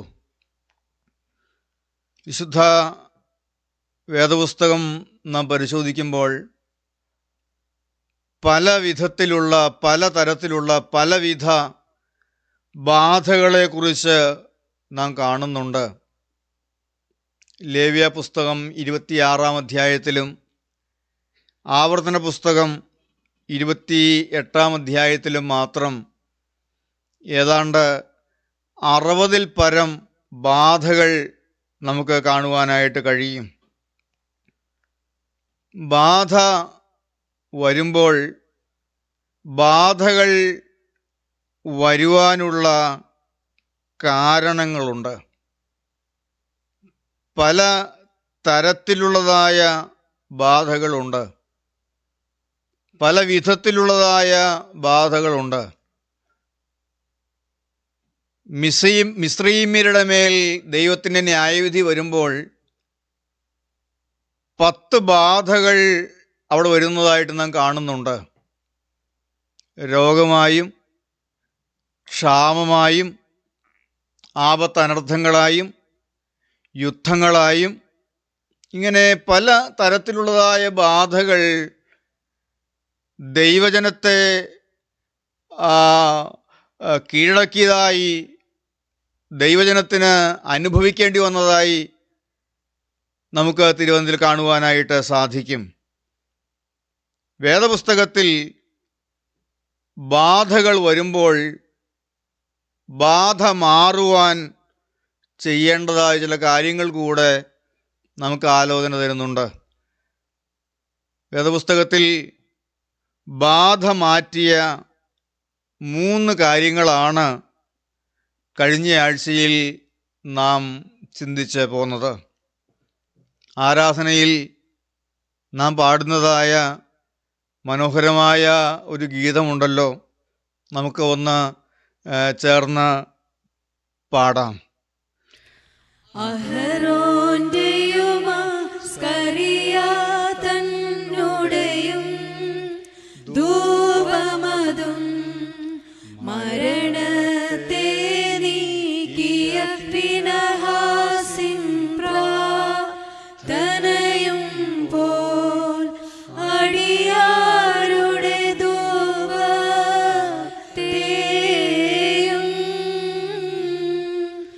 അൻപുടയോനെ കൈക്കൊള്ളുക. അഹറോന്റെ ധൂപം, ഫിനെഹാസിൻ്റെ തീഷ്ണത, സ്കറിയായുടെ ധൂപം. അഹ്റോൻ്റെയും ആ സ്കറിയ തന്നുടെയും ധൂപമതും മരണത്തെ നീക്കിയ ഫിനഹാസിൻ പ്രാർത്ഥനയും പോൽ അടിയാരുടെ ധൂപത്തെയും അൻപുടയോനെ കൈക്കൊള്ളണമേ എന്നാണ് ഈ പ്രാർത്ഥനാ ഗീതത്തിൽ നാം പ്രാർത്ഥിക്കുന്നത്. അഹ്റോന്റെ ധൂപത്താൽ ബാധ മാറിയ കാര്യം നാം കഴിഞ്ഞ ദിവസം നാം ചിന്തിച്ചതാണ്. അഹ്റോന്റെ ധൂപത്താൽ ബാധ മാറിയത്. യാഗപീഠത്തിലെ തീക്കനൽ യാഗപീഠത്തിൽ നിന്നും എടുത്ത് ധൂപകലശത്തിലാക്കി യാഗപീഠത്തിലെ തീക്കനലിട്ട ധൂപകലശവുമായി അഹരോൻ സഭയുടെ നടുവിലേക്ക് ഓടി ധൂപം കാട്ടി ജനത്തിനു വേണ്ടി പ്രായശ്ചിത്തം കഴിച്ചു. മരിച്ചവർക്കും ജീവനുള്ളവർക്കും നടുവിൽ ധൂപകലശവുമായി നിന്നപ്പോൾ ബാധ മാറി. സംഖ്യാപുസ്തകം 16 അധ്യായം അതിൻ്റെ 46 മുതൽ 50 വരെയുള്ളതായ വാക്യങ്ങളിൽ നാം ആ കാര്യം കാണുന്നുണ്ട്. സംഖ്യാപുസ്തകം 16 അധ്യായം കോരഹിൻ്റെ മത്സരവും കോരഹിൻ്റെ മത്സരം മൂലം വന്ന ബാധ ഇസ്രായേൽ ജനത്തിൽ അനേകരെ സംഹരിച്ചു കളഞ്ഞതുമായ കാര്യങ്ങളാണ് നാം അവിടെ വായിക്കുന്നത്. വലിയ ബാധ ഇസ്രായേലിൻ്റെ മേൽ വരികയാണ്. മത്സരികളായ കോരഹിനെയും കൂട്ടരെയും ഭൂമി വാ പിളർന്ന് വിഴുങ്ങിക്കളഞ്ഞു. സംഖ്യാപുസ്തകം 16 അധ്യായത്തിൻ്റെ 46 മുതലുള്ളതായ ചില വാക്യങ്ങൾ നമുക്കൊന്ന് വായിച്ച് കേൾക്കാം. മോശ അഹരോനോട്, നീ ധൂപകലശം എടുത്ത് അതിൽ യാഗപീഠത്തിലെ തീയിട്ട് ധൂപവർഗവും ഇട്ട് വേഗത്തിൽ സഭയുടെ മധ്യേ ചെന്ന് അവർക്ക് വേണ്ടി പ്രായശ്ചിത്തം കഴിക്കുക. ഇസ്രായേൽ സഭയുടെ മേൽ വലിയ ബാധ വരുമ്പോൾ അവർ ബാധയാൽ സംഹരിക്കപ്പെടുന്ന രംഗത്ത് മോശ അഹരോനോട് പറയുകയാണ്, അഹരോനെ, നീ ധൂപകലശമെടുത്ത് ആ ധൂപകലശത്തിൽ യാഗപീഠത്തിലെ തീയിട്ട് ധൂപവർഗവും ഇട്ട് വേഗത്തിൽ സഭയുടെ മധ്യേ ചെന്ന് അവർക്ക് വേണ്ടി പ്രായശ്ചിത്തം കഴിക്കുക. യഹോവയുടെ സന്നിധിയിൽ നിന്ന് ക്രോധം പുറപ്പെട്ട് ബാധ തുടങ്ങിയിരിക്കുന്നു. യഹോവയുടെ സന്നിധിയിൽ നിന്ന് ക്രോധം പുറപ്പെട്ട് ബാധ തുടങ്ങിയിരിക്കുന്നു. യഹോവയുടെ സന്നിധിയിൽ നിന്ന് ക്രോധം പുറപ്പെട്ട് കോരഹിൻ്റെ മത്സരത്താൽ. കഴിഞ്ഞ ആഴ്ചയിൽ നാം ചിന്തിക്കുകയുണ്ടായി എന്തായിരുന്നു കോരഹിൻ്റെ മത്സരമെന്ന്. ദൈവം അഭിഷേകത്തോടുകൂടെ ആക്കിയിരുന്ന ചില പ്രത്യേക ശുശ്രൂഷകൾക്കായി ദൈവം അഭിഷേകം കൊടുത്ത് നിർത്തിയിരുന്ന മോശയ്ക്കും അഹ്റോനുമെതിരായി കോരഹും ദാദാനും അബീരാമും അവരോട് കൂടിയ ഒരു കൂട്ടവും മത്സരിച്ചു. എന്തായിരുന്നു അവരുടെ മത്സരം? അഹ്റോൻ ദൈവത്തിൻ്റെ അഭിഷേകം ലഭിച്ചവനാണ്. പട്ടം കെട്ടപ്പെട്ടവനും തലയിൽ അഭിഷേകതൈലം വീണവനുമായ അഹ്റോൻ കാലാകാലങ്ങളിൽ ദൈവം തൻ്റെ ശുശ്രൂഷയ്ക്ക് വേണ്ടി സ്വർഗീയമായ കാര്യപരിപാടികൾക്കായി ദൈവം അഭിഷേകം ചെയ്ത് തൻ്റെ അഭിഷിക്തന്മാരെ വേർതിരിച്ച് നിർത്തിയിട്ടുണ്ട്. ദൈവദിനം പഠിക്കുമ്പോൾ കാര്യങ്ങളൊക്കെയും നമുക്ക് കാണുവാനായിട്ട് സാധിക്കും.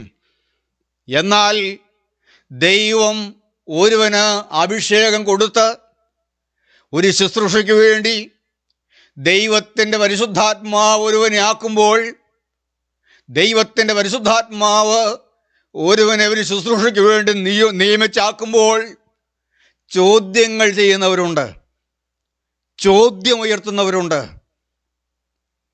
ഞങ്ങളെ അല്ലേ ആക്കേണ്ടത്? ഞങ്ങളല്ലേ ആ രംഗത്ത് വരേണ്ടത്? ഇവരെ തന്നെ ഇങ്ങനെ ഉയർത്തുകയാണോ? 16-ാം അധ്യായം വായിക്കുമ്പോൾ നാം അത് കാണുന്നുണ്ട്. 9-ാമത്തെ വാക്യത്തിൽ, ലേവി പുത്രന്മാരെ കേൾപ്പിൻ, യഹോവയുടെ തിരുനിവാസത്തിൽ വേല ചെയ്യുവാനും സഭയുടെ ശുശ്രൂഷയ്ക്കായി അവരുടെ മുമ്പാകെ നിൽപ്പാനും ഇസ്രായേലിൻ്റെ ദൈവം നിങ്ങളെ തൻ്റെ അടുക്കൽ വരുത്തേണ്ടതിന് ഇസ്രായേൽ സഭയിൽ നിന്ന് നിങ്ങളെ വേർതിരിച്ചത് നിങ്ങൾക്ക് പോരായോ? അവൻ നിന്നെയും ലേവിപുത്രന്മാരായ നിന്റെ സകല സഹോദരന്മാരെയും തന്നോട് അടുക്കുമാറാക്കിയല്ലോ. നിങ്ങൾ പൗരോഹിത്യം കൂടെ കാംക്ഷിക്കുന്നുവോ? ഇത് ഹേതുവായിട്ട് നീയും നിന്റെ കൂട്ടക്കാരൊക്കെയും യഹോവയ്ക്ക് വിരോധമായി കൂട്ടം കൂടിയിരിക്കുന്നു. നിങ്ങൾ അഹരോൻ്റെ നേരെ പിറുപിറുപ്പാൻ തക്കവണ്ണം അവൻ എന്തുമാത്രമുള്ളൂ? നിങ്ങളെയും ദൈവം വേർതിരിച്ചതാണല്ലോ. നിങ്ങളെയും ദൈവാലയത്തിൽ ശുശ്രൂഷ ചെയ്യുവാൻ, ദൈവവേലയിൽ പങ്കുകാരാകാൻ തക്കവണ്ണം ദൈവം നിങ്ങളെയും വിളിച്ച് വേർതിരിച്ചതാണല്ലോ. എന്നാൽ ഒരുവനെ അഭിഷേകത്തോടെ നിർത്തുമ്പോൾ, ഒരുവനെ പ്രത്യേകമായ കൃപകളോടെ നിർത്തുമ്പോൾ, പ്രത്യേകമായ അധികാരത്തോടെ നിർത്തുമ്പോൾ നിങ്ങൾക്ക് നിങ്ങൾ നിർത്തിയ സ്ഥാനത്ത് നിന്നാൽ പോരെ? എന്തിനാണ് നിങ്ങൾ അഹരോന് എതിരായി നിങ്ങൾ അഹരോന് നേരെ പിറുപിറുക്കുന്നത്? മോശ ചോദിക്കുന്നതായ കാര്യങ്ങളാണ് നാം ഇവിടെ വായിച്ചു കേട്ടത്. ദൈവം അഭിഷേകത്തോട് ഒരു നിർത്തിയപ്പോൾ അവനെതിരെ ചോദ്യങ്ങൾ വന്നു. ആ സ്ഥാനത്ത് തങ്ങളാകാൻ അവരാഗ്രഹിച്ചു. അവര് തങ്ങളുടെ കൂടെ കുറേ ആളുകളെ കൂട്ടി. അതാണ് നാം വായിച്ചത്. ഇത് ഹേതുവായിട്ട് നീയും നിന്റെ കൂട്ടക്കാരൊക്കെയും യഹോവയ്ക്ക് വിരോധമായി കൂട്ടം കൂടിയിരിക്കുന്നു. യഹോവയ്ക്ക് വിരോധമായി, സ്വർഗീയ കാര്യപരിപാടിക്ക് വിരോധമായി കൂട്ടം കൂടിയ ഒരു കൂട്ടം. കോരഹിൻ്റെ മത്സരം. അവര് ന്യായവിധിയിൽ പെട്ടുപോയി. ഭൂമി വാവിളർന്ന് അവരെ വിഴുങ്ങിക്കളഞ്ഞു. എന്നാൽ തീർന്നില്ല, അവിടെ കൊണ്ടും തീർന്നില്ല. ദൈവത്തിനെതിരായി കൂട്ടം കൂടുമ്പോൾ, ദൈവീകമായ കാര്യപരിപാടികൾക്കെതിരായി കൂട്ടം കൂടുമ്പോൾ ചെറുതുകൊണ്ട് തീരുമെന്ന് നാം ചിന്തിക്കരുത്. സ്വർഗത്തിലെ ദൈവത്തിൻ്റെ കാര്യപരിപാടികൾക്കെതിരായി നിൽക്കുമ്പോൾ അല്പം കൊണ്ടത് അവസാനിക്കുന്ന ഒരു കാര്യമല്ല. ഭൂമി വാവിളർന്ന് അവരെയും കോരഹിനോട് കൂടിയതായ എല്ലാവരെയും വിഴുങ്ങിക്കളഞ്ഞുവെങ്കിലും വീണ്ടും സഭയിൽ ബാധ വരികയാണ്. ഇസ്രായേൽ ജനത്തിനിടയിൽ ബാധ വരികയാണ്. അതിന് നടുവിലാണ് അഹരോൻ ധൂപകലശവുമായി ഇറങ്ങിയത്. ദൈവത്തിന് സ്തോത്രം. അതിൻ്റെ 16-ാം അധ്യായത്തിൻ്റെ 47-ാമത്തെ വാക്യം, മോശ കൽപ്പിച്ചതുപോലെ അഹരോൻ കലശമെടുത്ത് സഭയുടെ നടുവിലേക്ക് ഓടി. ബാധ ജനത്തിന്റെ ഇടയിൽ തുടങ്ങിയിരിക്കുന്നത് കണ്ടു. തുടങ്ങിയല്ലോ, ബാധ തുടങ്ങിയിരിക്കുന്നത് കണ്ടു. ബാധയാൽ ജനങ്ങൾ മരിച്ചു വീണുകൊണ്ടിരിക്കുകയാണ്. യഹോവയുടെ ക്രോധം പുറപ്പെട്ട് ബാധ തുടങ്ങിയിരിക്കുന്നത് കണ്ടു. അഹരോൻ മോശ കൽപ്പിച്ചതുപോലെ കലശമെടുത്ത് സഭയുടെ നടുവിലേക്ക് ഓടി. 48-ാം വാക്യം, മരിച്ചവർക്കും ധൂപം കാട്ടി ജനത്തിനു വേണ്ടി പ്രായശ്ചിത്തം കഴിച്ചു. മരിച്ചവർക്കും ജീവനുള്ളവർക്കും നടുവിൽ നിന്നപ്പോൾ ബാധ അടങ്ങി. അഹരോൻ യാഗപീഠത്തിലെ തീക്കനൽ വാരിയിട്ട ധൂപകലശവുമായി ജീവിച്ചിരിക്കുന്നവരുടെയും മരിച്ചവർക്കും ജീവനുള്ളവർക്കും നടുവിൽ നിന്നപ്പോൾ ബാധ മാറി. ദൈവത്തിന് സ്തോത്രം. ബാധ അടങ്ങി.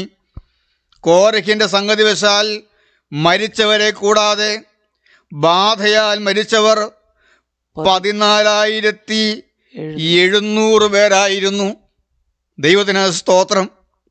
കോരഹിൻ്റെ മത്സരത്തിൽ കോരഹിനോടുകൂടെ 250 പേരെ ദഹിപ്പിച്ചു കളഞ്ഞു എന്ന് നാം കാണുന്നുണ്ട്.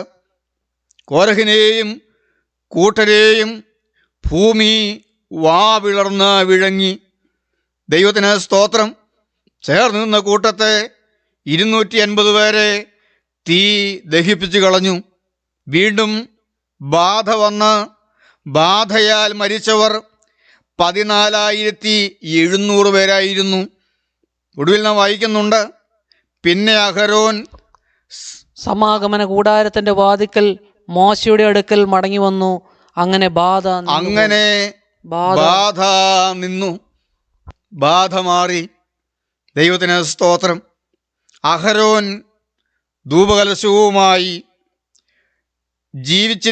ജീവനുള്ളവർക്കും മരിച്ചവർക്കും നടുവിൽ നിന്നപ്പോൾ ബാധയടങ്ങി.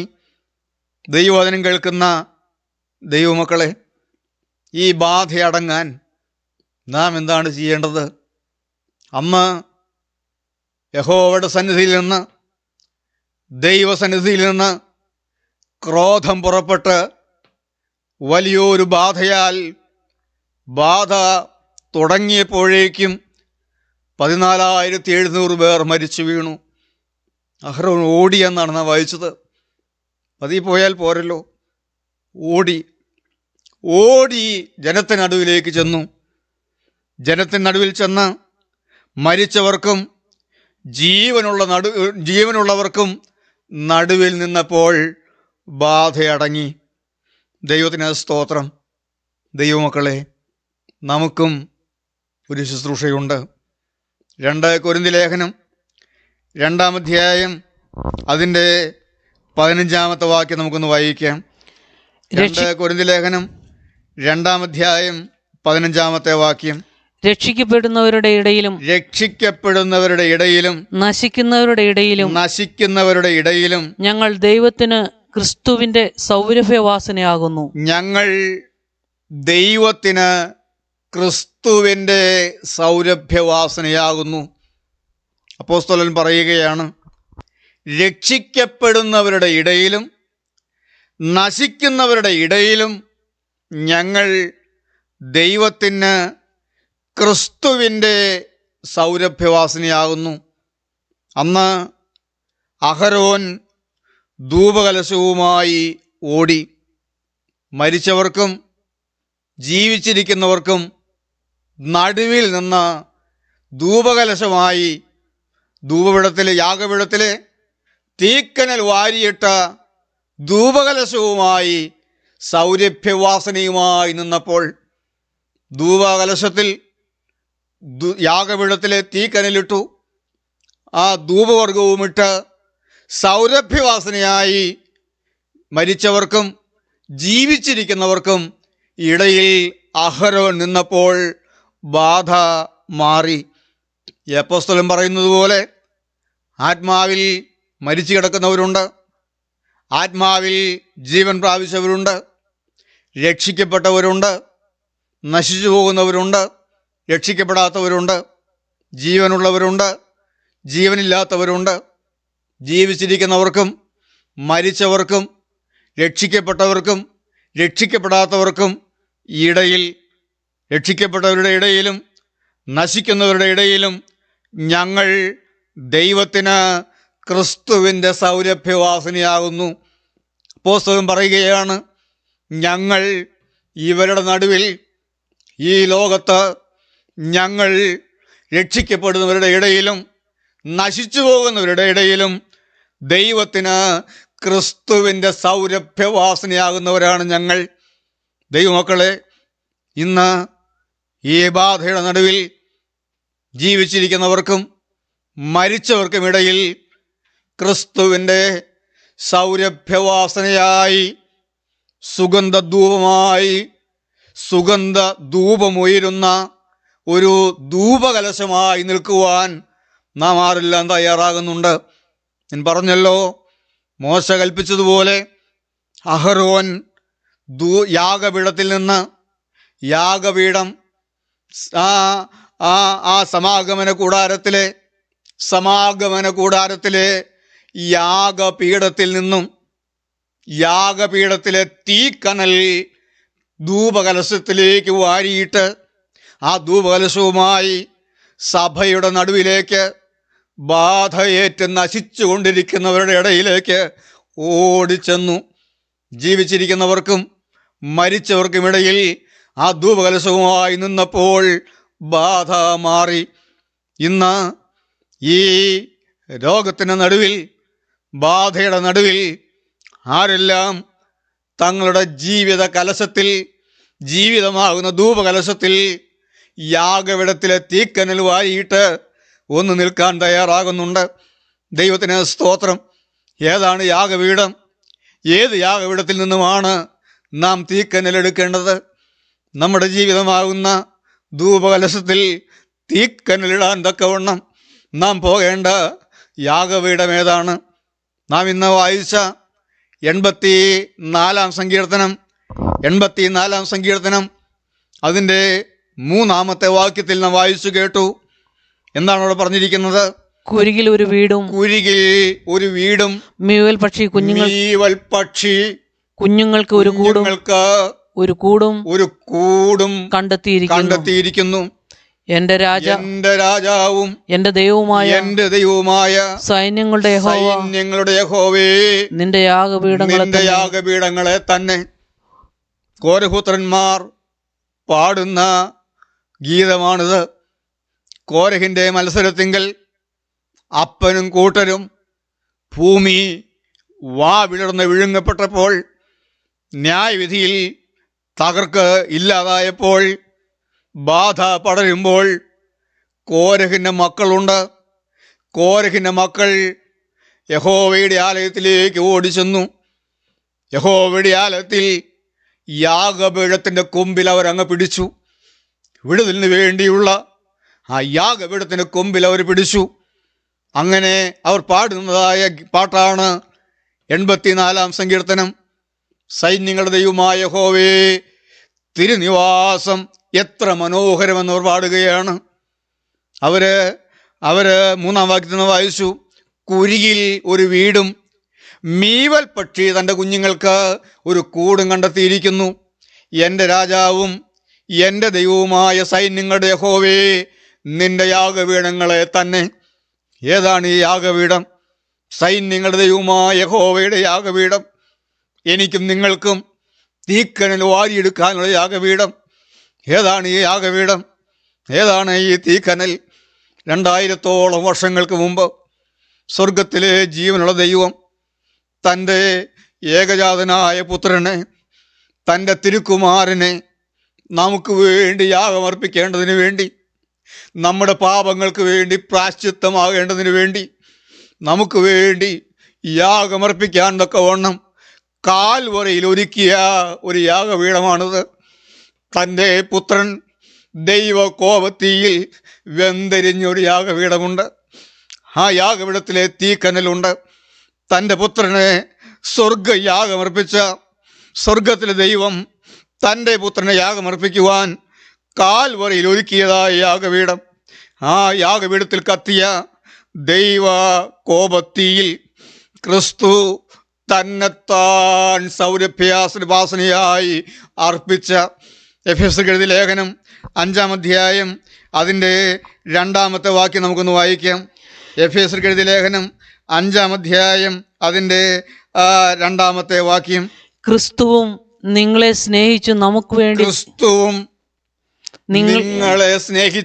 നമുക്ക് വേണ്ടി തന്നെത്താൻ ദൈവത്തിന് സൗരഭ്യവാസനയായി വഴിപാടും യാഗവും നമുക്ക് വേണ്ടി തന്നെത്താൻ ദൈവത്തിന് സൗരഭ്യവാസനയായ വഴിപാടും യാഗവുമായി അർപ്പിച്ചതുപോലെ സ്നേഹത്തിൽ നടപ്പിൻ.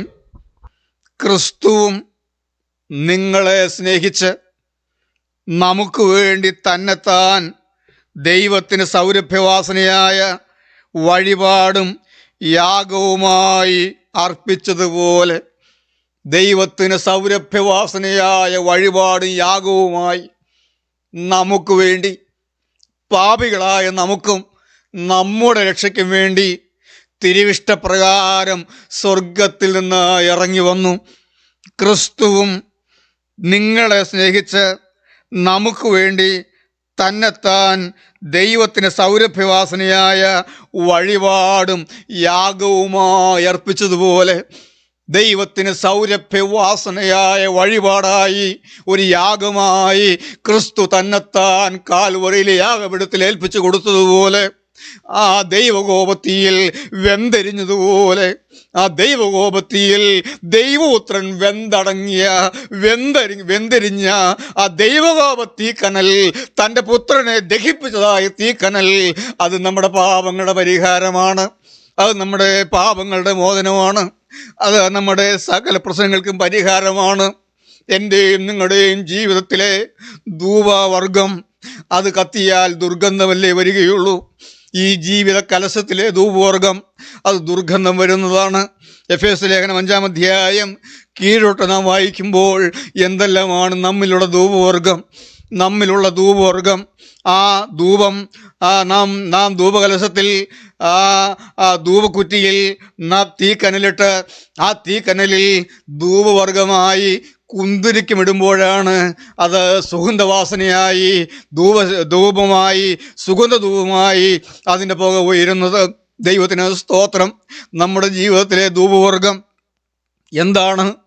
നമ്മുടെ ജീവിതത്തിലുള്ളത് കത്തിയാൽ ദുർഗന്ധമല്ലേ വരാനുള്ളതുള്ളൂ. എന്തെല്ലാമാണ് നമ്മുടെ ജീവിതത്തിലുള്ളത്? ദുർനടപ്പുണ്ട്, അശുദ്ധിയുണ്ട്, അത്യാഗ്രഹമുണ്ട്. നമുക്ക് 3-ാം വാക്യം, 5-ാം അധ്യായം 3-ാം വാക്യം. ദുർനടപ്പും യാതൊരു അശുദ്ധിയും അത്യാഗ്രഹവും നിങ്ങളുടെ ഇടയിൽ പേർ പറക പോലും അരുത്. 4-ാം വാക്യം. ചീത്തത്തരമുണ്ട്, പൊട്ടച്ചൊല്ലുണ്ട്, കളിവാക്കുണ്ട്. ഇങ്ങനെ ചേർച്ചയല്ലാത്തതല്ലേ ഉള്ളൂ.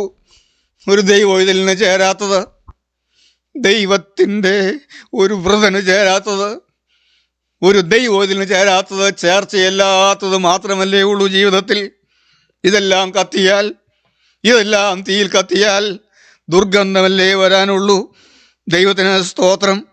വീണ്ടും എന്തെല്ലാമാണ്? ദുർനടപ്പ്, അശുദ്ധി, വിഗ്രഹാരാധന, ദ്രവ്യാഗ്രഹം, എന്തെല്ലാം കാര്യങ്ങൾ. ഈ വക നിമിത്തം ദൈവകോപം അനുസരണം കെട്ടവരുടെ മേൽ വരുന്നു. നിങ്ങൾ അവരുടെ കൂട്ടാളികളാകരുത്. മുമ്പേ നിങ്ങൾ അങ്ങനെയായിരുന്നു. മുമ്പേ നിങ്ങൾ ഇരുളായിരുന്നു. ഇപ്പോഴോ കർത്താവിൽ വെളിച്ചമാകുന്നു. ഇനി എന്ത് ചെയ്യണം? ഇതെല്ലാം ഈ കാൽവരിയിലെ യാഗപീഠത്തിലെ തീക്കനലിടുമ്പോൾ ഇതിൽ നിന്നെല്ലാം വാസ്തവത്തിൽ ദുർഗന്ധമാണ് ഉയരാനുള്ളത്.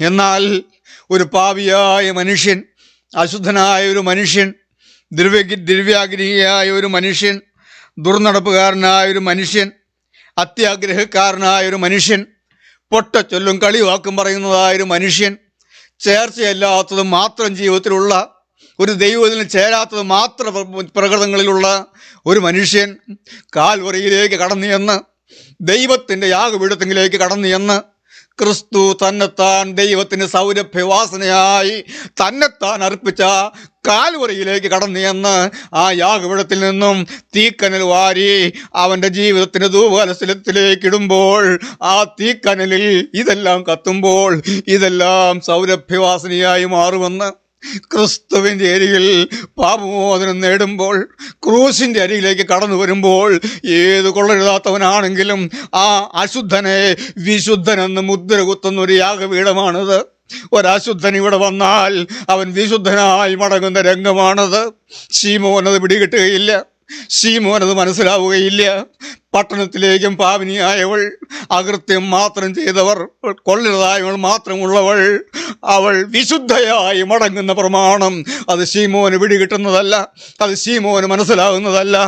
എന്നാൽ അശുദ്ധയായി തൻ്റെ അരികിൽ വന്നവൾ വിശുദ്ധയായി മടങ്ങുന്നത് അവൻ്റെ സന്നിധിയിൽ കിട്ടുന്ന അനുഗ്രഹമാണ്. ഇന്ന് ഈ സമയത്ത് ബാധ മാറാൻ ആരെല്ലാം എഴുതി നിൽക്കാൻ തയ്യാറാകുന്നുണ്ട്, ആരെല്ലാം തീരുമാനിക്കുന്നുണ്ട്. ദൈവത്തിന് സ്തോത്രം.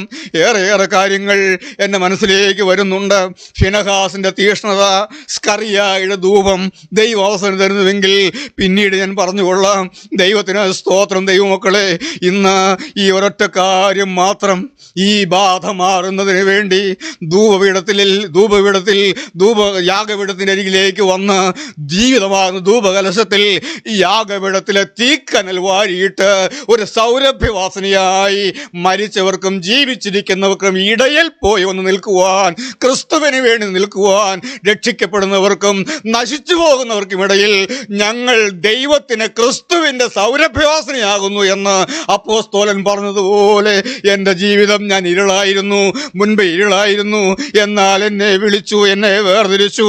കൊള്ളരുതാത്തവനായിരുന്നു, അശുദ്ധനായിരുന്നു, ഇരുട്ടിൻ്റെ നിഷ്ഫല പ്രവർത്തികൾക്ക് കൂട്ടാളികളായി നടന്നവനായിരുന്നു.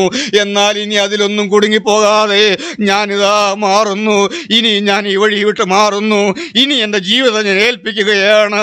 ഇന്നു മുതൽ എൻ്റെ യേശുവേ, ഉണർന്ന് മരിച്ചവരുടെ ഇടയിൽ നിന്ന് എഴുന്നേറ്റ് യേശു ക്രിസ്തു എൻ്റെ മേൽ പ്രകാശിക്കുന്ന ഒരു ജീവിതമായി നിൽക്കുവാൻ നിങ്ങളാരെല്ലാം തീരുമാനിക്കും?